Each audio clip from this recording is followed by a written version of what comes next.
Hello, folks on Zoom. I figured there would still be lots of you because I know stuff is going around because I was diagnosed with bronchitis. So I got nothing done over break. I just laid. I couldn't do much more. So if you have emailed me, I am trying to catch up on those now. And hopefully should be back in touch with everybody fairly soon. I'm just gonna take a sec to check everybody in, and then we'll go ahead and get started. Today, we're gonna be talking about existential psychology, and sort of how it relates to ideas about humanistic psychology, which we talked about right before break.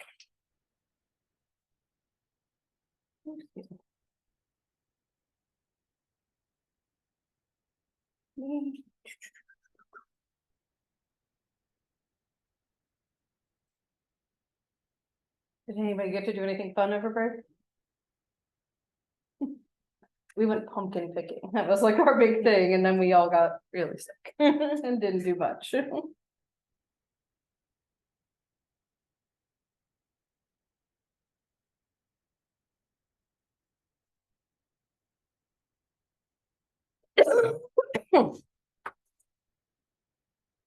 See, that's better, believe it or not.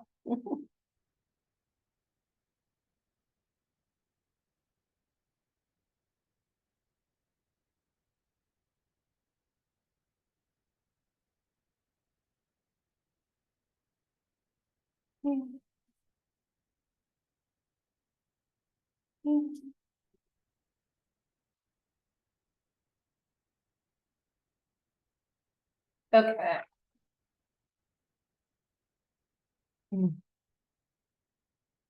So today we'll finish our lecture.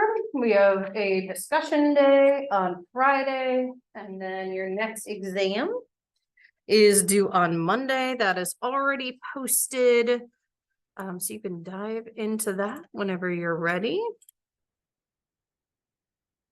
And you'll have full weekend up until Monday at midnight to get it in.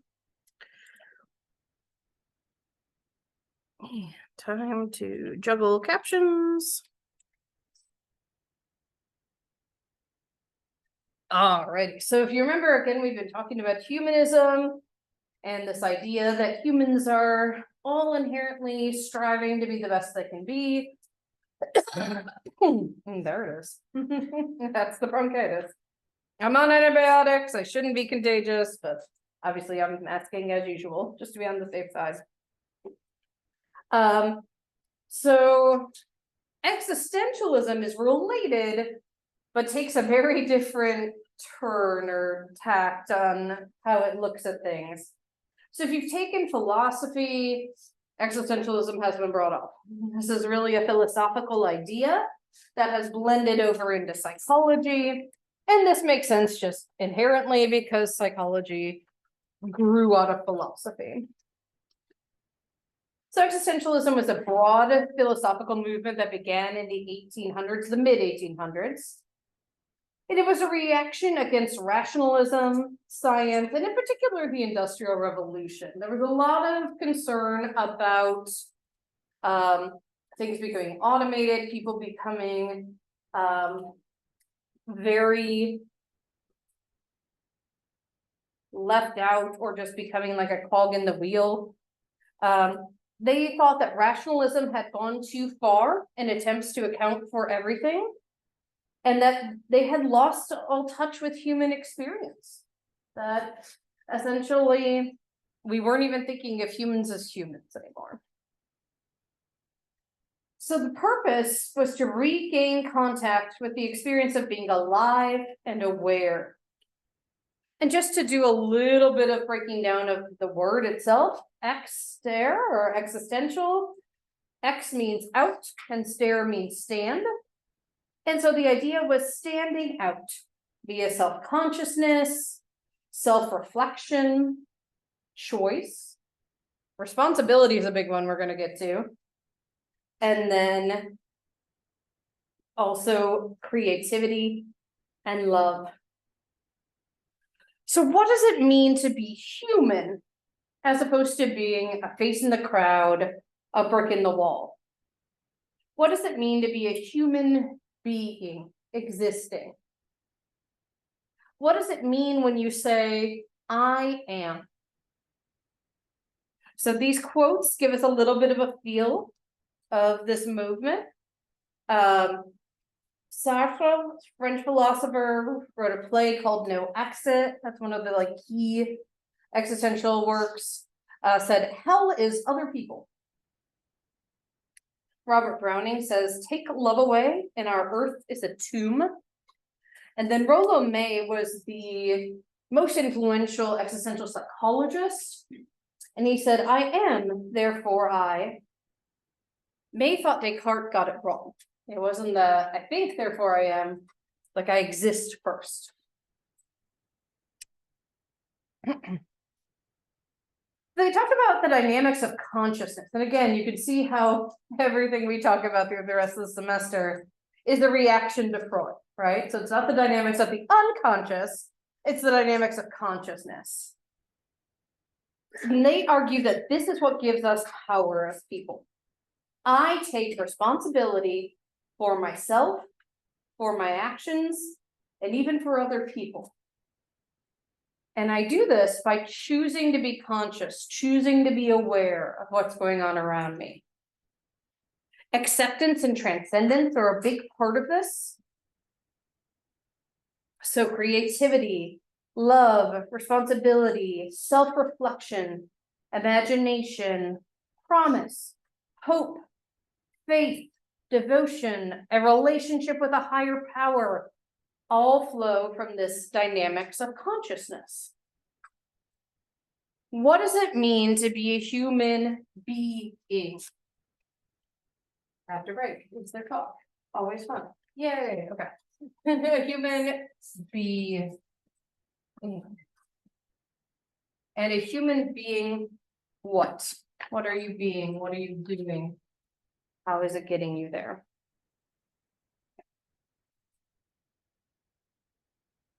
And May said that's the point. A human being what is the big question. The dynamics of consciousness engage us in the process of being or of going against being. May again argues that Hamlet got it wrong, or I guess Shakespeare in this case. It's not to be or not to be, it's to be and not to be.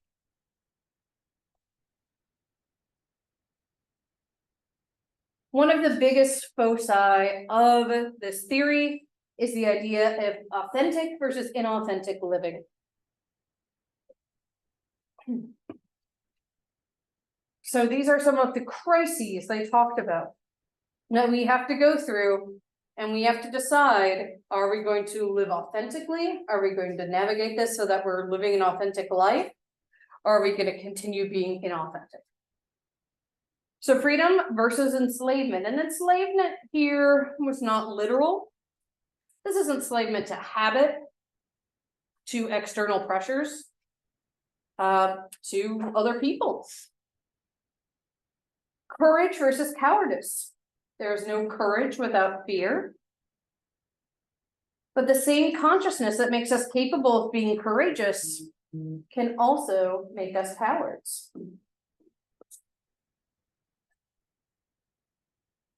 Responsibility versus selfishness. Are we going to step up as responsible members of society? Or are we going to only worry about ourselves?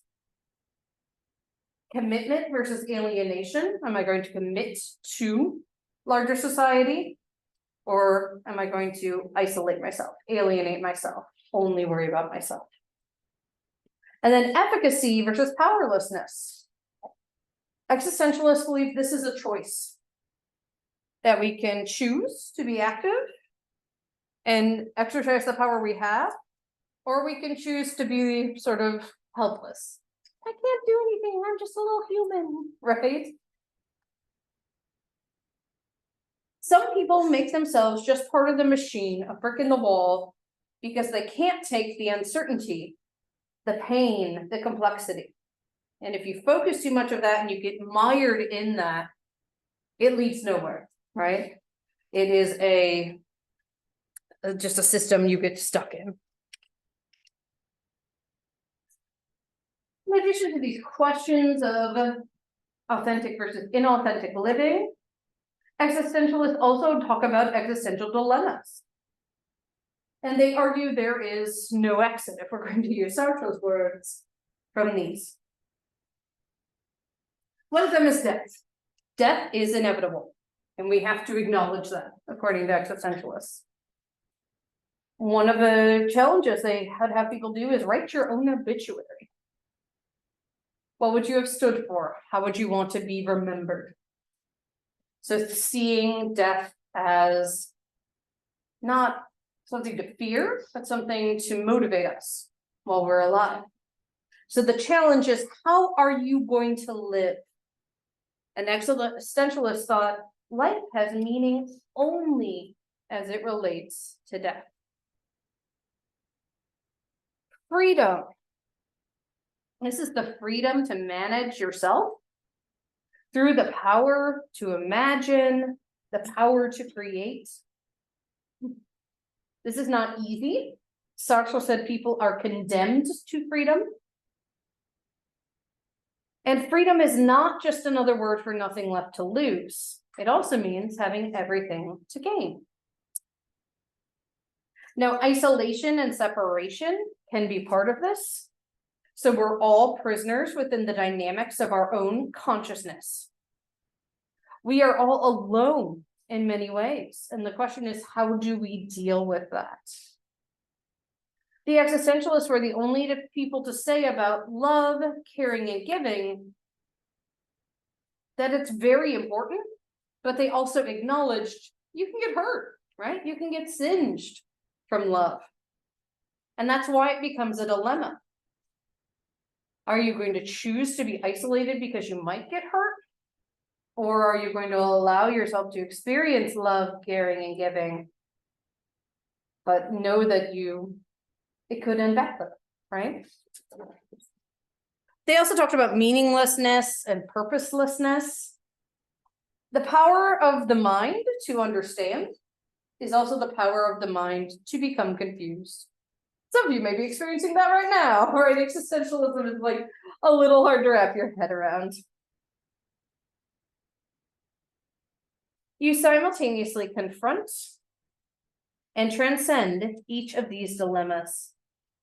And these dilemmas are the existential dynamic consciousness, and if there's an unconsciousness, it's here as well. I'm going to talk about I won't more on the next slide here. Sure. It smells like wet paint. It does, and I'll close it. yeah. I don't know why it smells like paint. I don't know what this is. Yeah. And if we need to open the windows, please feel free as well. No, I'm glad that you said something. I don't want to have it as a thing. No, I don't want anyone to get sick at all. Yeah, so one of the things that they talk about is if you don't deal with these existential dilemmas. And that's when bad faith can happen. So if you try to run from these existential dilemmas, you will pay the price. Yeah, I know, right? It's a little threatening. And the price is meaninglessness, purposelessness, and isolation. And they also said, if you try to run, you're going to live a lie. So the definition of bad faith is ignoring these existential questions, and it creates three problems. I just mentioned living the lie. To existentialists, you are living the cowardly lie. They do not sugarcoat anything, right? They get right to it. Unhappiness, right? You are just going to be unhappy if you try to run from all these things.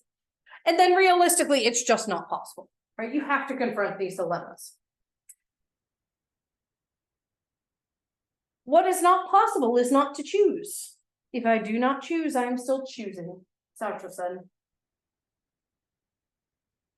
I think this is very prescient with the election coming up. You gotta vote, right? If you're not voting, You're still choosing, right? You gotta exercise your rights. Existentialists argue that this and everything we do are a set of choices, including the choice not to choose, that leads to bad faith, that leads to running and lying. And so this is where the I won't comes back in. So existentialists really don't like it when we try to pin things on other people. They would say that when you say, I can't do something, you should instead say, I won't. And I won't is short for I will not. It is my choice not to do it. And this is scary. So imagine saying to your friends who want you to go out, I will not go out with you. I'm going to study. Instead of I can't, I have to study. Right? You are saying, I am willfully choosing not to go, I'm choosing homework over you. Right? That could be taken very badly by people. But the existentialist said, if you don't want to be in bad faith, if you don't want to live the cowardly lie, that's what you should be doing. Saying I won't instead of I can't. Owning up to it, taking responsibility. Oh, we got a question, looks like. Oh, okay. Yes, thank you, Naya. Yeah, I know a lot of people have been really sick, so I'm actually gonna, that's a nice reminder to just see if anybody else joined late. Yeah, a couple people did. There we go. All right, so they said it's not all bad. You can actually overcome, and you don't have to live in bad faith. Instead, what you should strive for is authentic existence. And this is the alternative to bad faith. Authentic existence is being honest, being insightful, and being morally correct. Now, this will not relieve the loneliness and unhappiness. And again, here's where existentialism gets oh so cheerful, because every person is alone and doomed. Woo! Right? Life has no meaning beyond what you give it. So you have the responsibility to imbue your life with meaning. The essence of human experience is understanding that you must die, and understanding death is the price of an authentic life. You are choosing to address these conflicts, choosing to acknowledge death is inevitable. So you ask, what does life want from me? And then you strive to better not only yourself, but the human condition in general.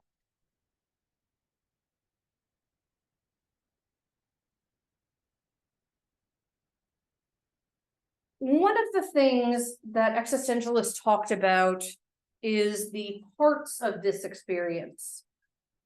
Being itself is an act of being somewhere, right? You choose to be, to exist in the moment. And this is a term that existentialists call Dasein. Da here meaning there, and sein meaning being, sorry. It was beating, not beating. So da there, sein being there, being in the moment. When I took this class as an undergrad, our professor told us this great story about his daughter when she was like 4 or so. And he said to her, can you say, I'm a turkey? And she started to say, and then she looked at him and she said, you a turkey. And that's the moment of Dasein. That's the moment of like coming into being and realizing, ooh, someone tried to pull one over on me, right? And coming into yourself. So we can do this quite young. They also talk about different levels and layers of experience. So the biological experience here, the Umwelt, are the sensations you feel by virtue of being a biological organism, right? We are humans, we are animals, we are biological organisms. It's existing in the physical world. Means around, and Welt means world. So around the world around us. This is the experience of and our relationship with the natural world, not only around us, without, but also within, being aware of our own bodily sensations. So that's the Umwelt, the biological experience. The Mitwelt is the social experience. This is what you think and feel as a social being. It's your relationship with other people. Mit means with, and again, Welt means world, so with the world. Great phrase here that I really like, so thinking about this. Okay, so we are one person. Okay, we are one person. We're two individuals in a relationship. First, we're people. We are two alone. So we are two individuals in a relationship. Second, we're individuals. So first, we're people. Second, we're individuals.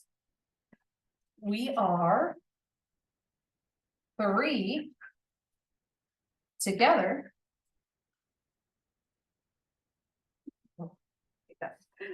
Three together is that there are two people and the relationship itself becomes the third being. And in fact, when we do couples therapy, we say we are treating that relationship. We are not treating the individuals. And then we are for FOR each other. So we are equal in our relationship, striving to support each other. So we are one person, there's two individuals in a relationship. First, they're both people. We are two alone, two individuals in a relationship, we're individuals. We are three together, two people plus our relationship. And then we are for each other. We have equality in our relationship, we support each other. So that's the Mitwelt. Then you have the Eigenwelt, which is the psychological experience. This is metacognition. This is the experience of experience itself. It's also the experience of introspection. It's your own world, how you experience, create, and your identity, your creativity, your coping, your commitment. It's our experience of and construction of meaning in the world. So Eigen means own or one, and again, Welt means world, so our own world. So we exist simultaneously within these three worlds. We also fail to exist at times at all three levels. We don't take care of the natural world. If we think about the plastics in the ocean, the glaciers melting, right? Even our own bodies, how we don't necessarily care for them. In relationships, instead of being with people, we try to dominate and exploit them at times. And then if we think of the psychological experience, at times we choose not to create or express ourselves or value ourselves. Another thing that the existentialists talked about that I just really like as a concept, and I refer to it not like often, but at least every couple months, like this comes up for me. Thrownness. Thrownness is the time, place, and circumstances into which you happen to be born. You cannot do anything about your thrownness. It's the time period, right? So like, were I to have been born and be myself as I am in 1700 Salem, Massachusetts, they would have burned me, right? Like, let's be honest, they just burned outspoken women. That's who the witches were, right? I was fortunate to be born. My thrownness is within a family that was supportive, within a context where I was able to afford an education, right, and come to where I am today. Thrownness is an important basis of your experience. And existentialists argue that being thrown into modern society is particularly difficult. They said, for a lot of folks, religion now plays a small role in creating meaning and purpose. But then modern substitutes for religion have failed to provide an alternative worldview to tell us why we are here and what we should do. So, they didn't say everyone should be religious, but they just acknowledged that previously most people had had religion to give their life meaning. And when that's gone for some folks, where do you create that meaning yourself? Well, they talked about existential angst as well. And this is the unpleasant feeling caused by contemplating the meaning of life and how you should spend your time. So the unpleasant feeling caused by contemplating the meaning of life and how you should spend your time. They said it can manifest in several different ways. Anguish. We all feel anguish because our choices, no matter how carefully we weigh them, can never be perfect. Forlornness. Each person has to make their own choices and then accept responsibility for those. And then despair. And this is awareness that many outcomes may be beyond our control. Right? I can recycle to my heart's content. But if big corporations keep just dumping trash in the oceans, I can only make a tiny dent, right? Our moral imperative, according to existentialists, is to face thrownness and angst directly. And this requires existential courage or optimistic toughness. It's not easy, right? And they fully acknowledge that. All right, so I do have a video of Rollo May talking about how you apply this to therapy.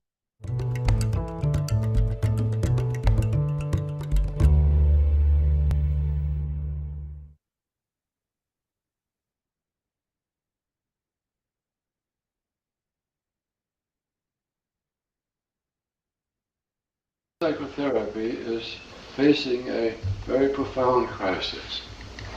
I think the teaching of the fathers, Freud and Jung and Rank and Adler, has been in this crisis almost completely lost. And the problem is that psychotherapy becomes more and more a system of gimmicks. People have special ways of doing their own therapy. They learn which particular buttons to push. They're taught various techniques by which they can so that they can at least cure this isolated symptom or that. Now that wasn't the purpose at all of Freud and Jung and the rest of the really great men who began our field. Their purpose was to make the unconscious conscious. And there's a great deal of difference between that. Now the gimmick approach leads to a general boredom.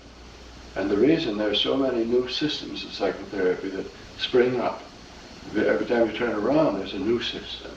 300 or 400 now that exist with this kind of therapy, that kind.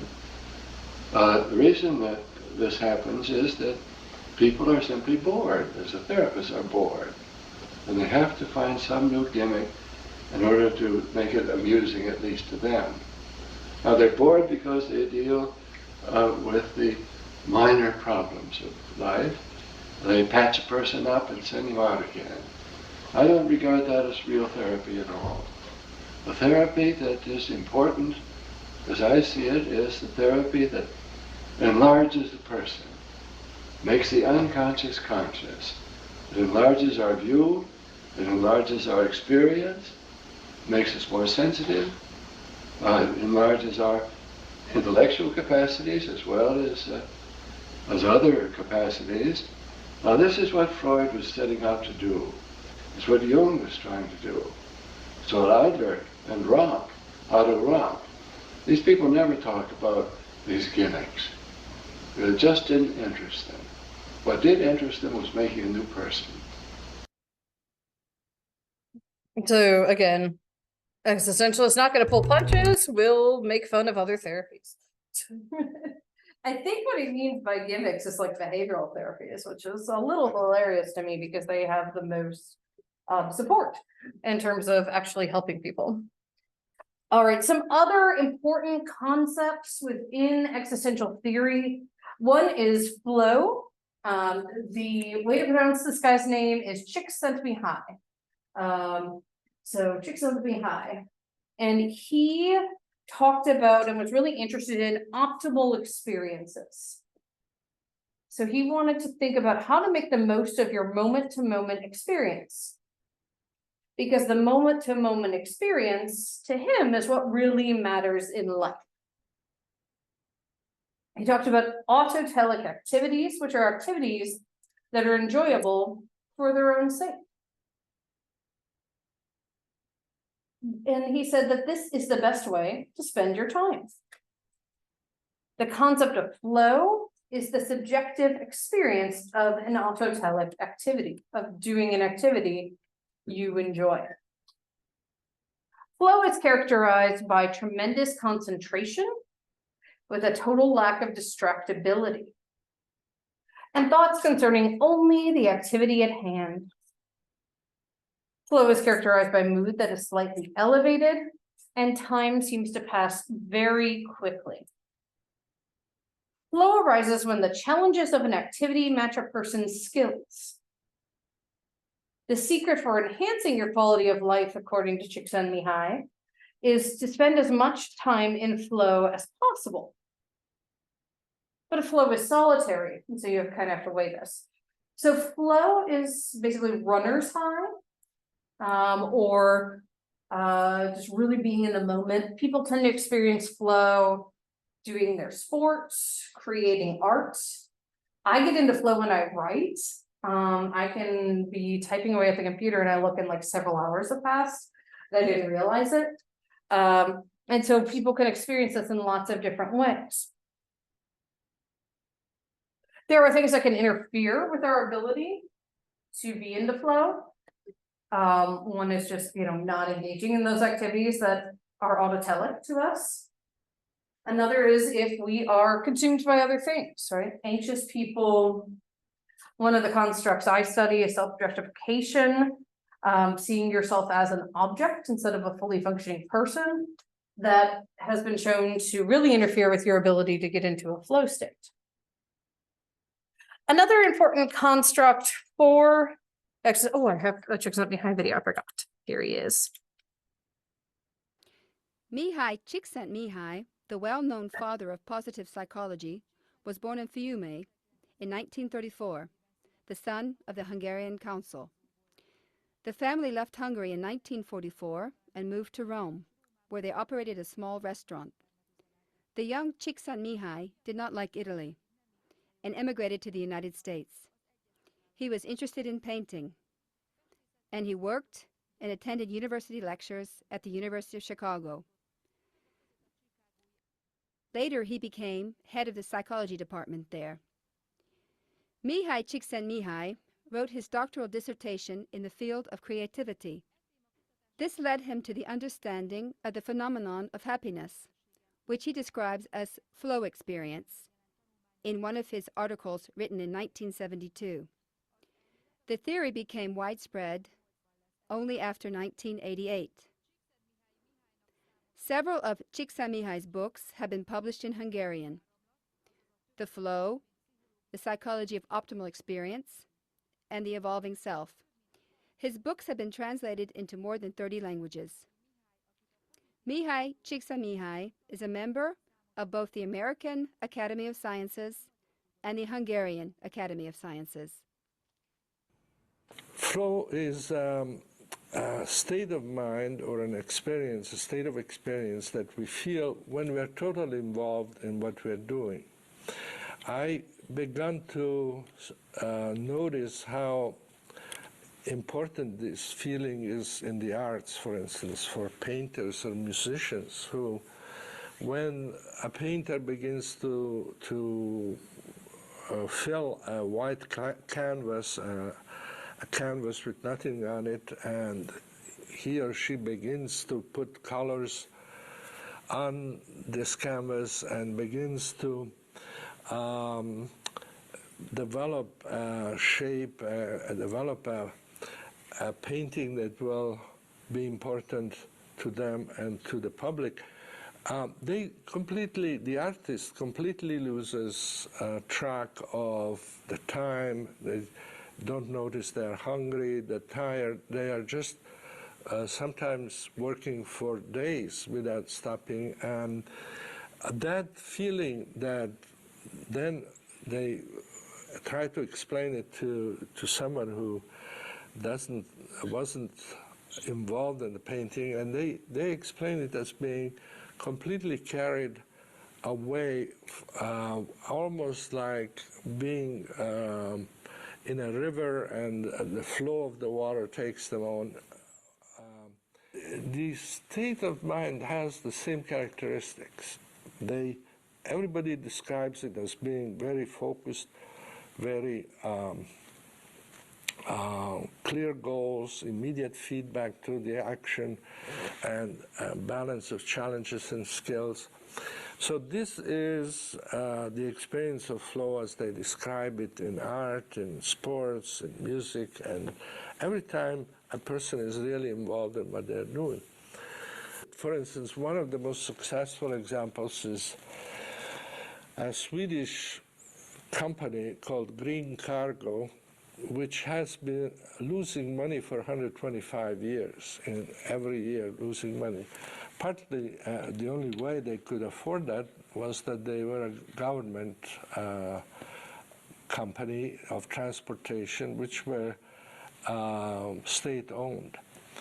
And then a person who learned about flow became the human resource manager for Green Cargo, and he started applying flow principles in that company. And it turned out that after 2 years, for the first time in 125 years, Green Cargo made a profit, and since then, apparently speaking, still profit. But that's not the only company. There are many. Microsoft is using it. There is a company here close to Los Angeles, Patagonia, which makes clothes for outdoors for sports people.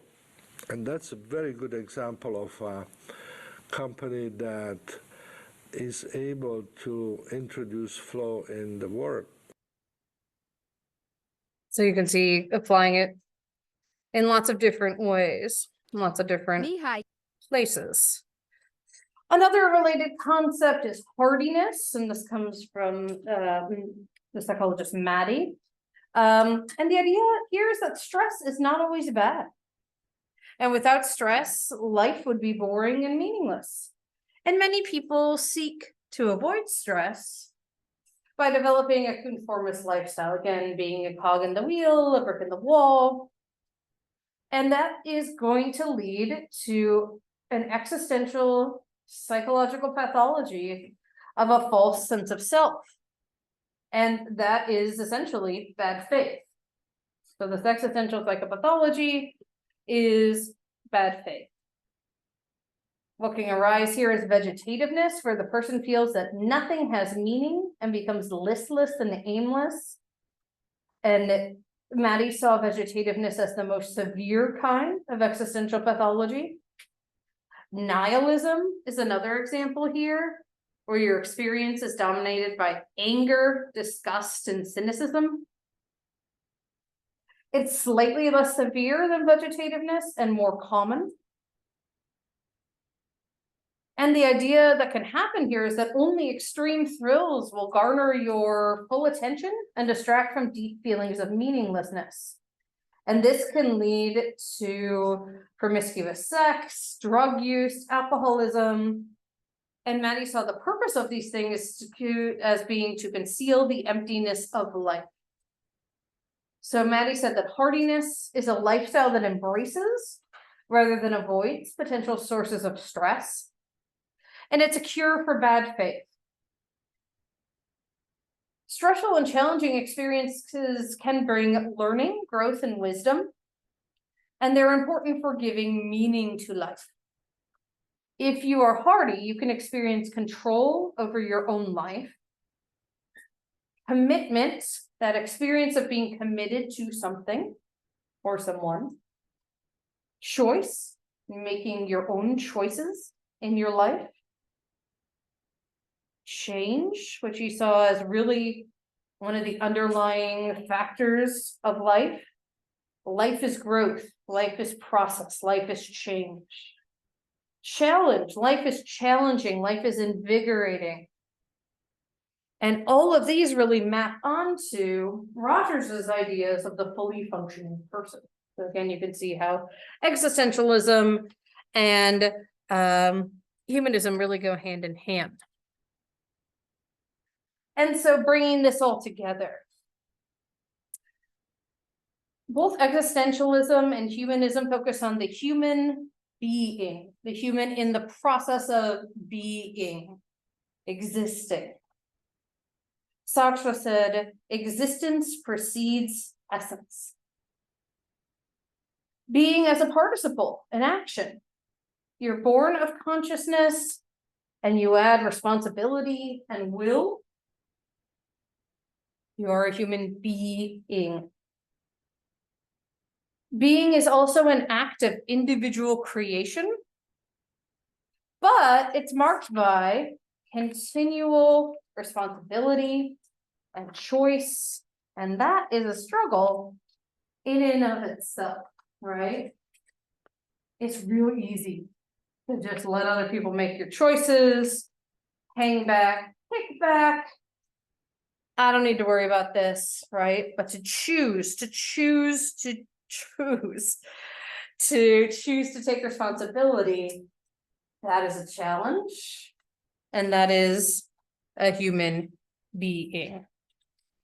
Alrighty, so that's it for today. So I'll let y'all out early. On Friday, we have a discussion day based on some readings from the books we've just talked about. And then we'll also make sure we touch base on the exam more on Friday. Thank you all for being here, and I will see y'all then.